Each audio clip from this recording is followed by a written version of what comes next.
Hello everyone, welcome to Rai academy. सब अपेक्षार अंत घटेकी आपणकर आसी जाइछि Odisha staff selection commission OSSC CGL रो परीक्षा। जेमते कि आपण जानिछन्ती ऑनलाइन रजिस्ट्रेशन ऑलरेडी स्टार्ट हे सारिलाणी। केबेठू स्टार्ट डेट होची 9/6/2026 रु, जोटा कि एंड डेट अछि 8/7/2026।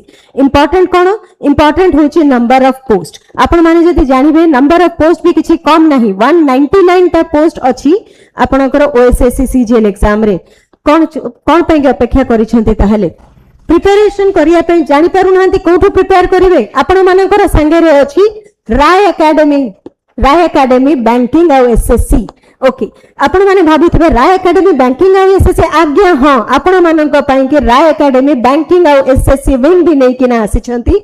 ऑलरेडी नुवा बैच स्टार्ट हे सारिलानी, पिला माने समस्त जॉइन करि सारिलेनी। आउ कहा पय अपेक्षा करछन्ती, जल्दी ए नंबर रे कॉल करंतु, आज ही निजर सीट बुक करंतु। Thank you all.